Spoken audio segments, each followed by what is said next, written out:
Viktorandleg fræði, 35. kafli, framfarir og árangur. Hvers vegna eru framfarir og árangur misjafnt manna á meðal við andlega opnun? Hvers vegna virða sumir ná þessu fljótt og vel á meðan aðri virða standa í stað í langan tíma og virðast ekki ná uppljómun og að fullkomna þar með opnun sína? Eitt er víst að allir munu ná fullri opnun að lokum. Það er för allra sálna hér á jörð sem munu enda þannig sín jarðnesku líf. Það eina sem er misjafnt hjá hverjum og einum er hversu hratt einstaklingunum fer í gegnum opnunarferlið. Sumir fara hratt í gegnum ferlið og klára það á einni mannsævi og jafnvel nokkrum árum, og meðan aðri fara af stað en síðan stöðvast ferlið og því er slegið á frest óákveðinn tíma. Margir hafa tilhneigingu til að slá þess á frest með afsökunum að nú sé ekki réttir tími. Að viðkomandi gerir þetta síðar þegar betur liggur á. Eins og áður sagði, þá fer egóið og óttinn á fullt við að stöðva ferlið í byrjun og er þetta mikil hindrun í upphafi, þegar viðkomandi er ekki komin með fullvissu að þetta sé hinn rétti vegur. Hann hefur ekki öðlast fulla sannfæringu að svo sé og því það lítið til að slá hann út af laginu.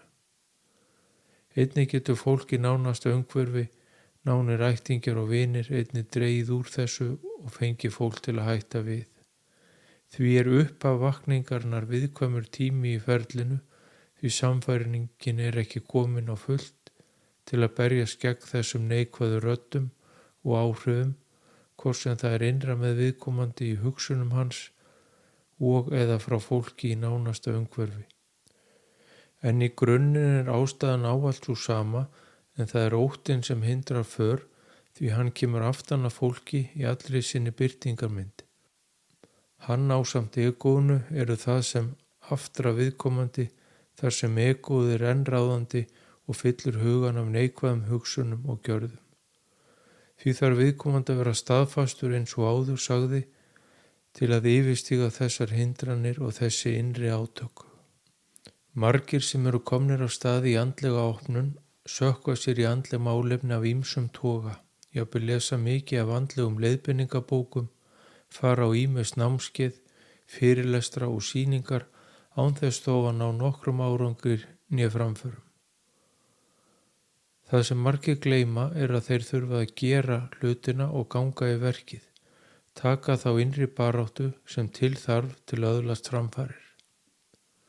Öllin andlega opnun á sér stað hið innra með hverjum og einum og allt andlegt efni sem hægt er að nota, hvort sem það eru bækur og eða kennsluefni, eru aðeins til leiðbeiningar.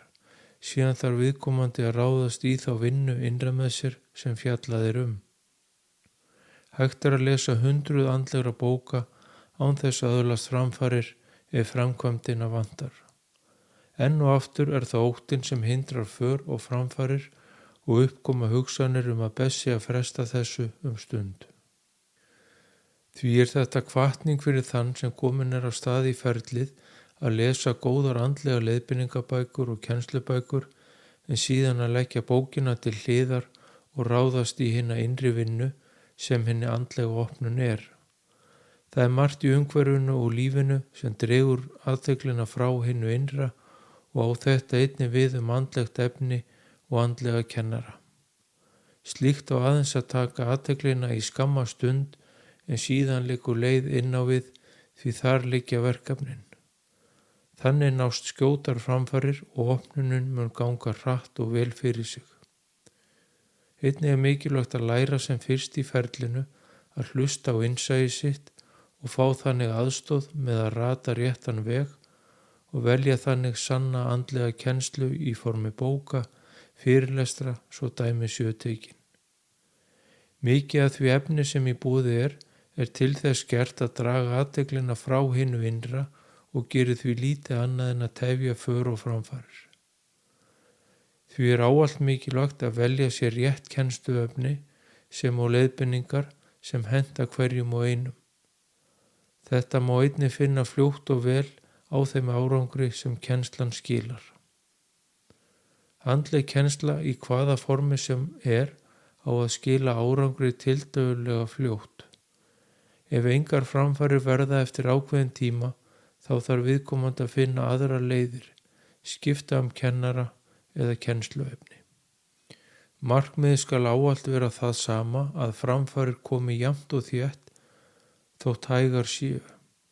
Að viðkomandi finni og skynji meiri orku flæða inn í líkama og hjarta. Einnig að viðkomandi finni og skynji hvernig óttinn fjara rólega út fyrir kærleikann sem eykst að sama skapi. Að finna og skynja hvernig viðhorfin til sjálfsins, annara og lífsins breytast og meira jafnvægi kemst á frumu og taugakerfi líkamans. Hvernig sjálfstrausti vex dag frá degi sem og hugrekkið.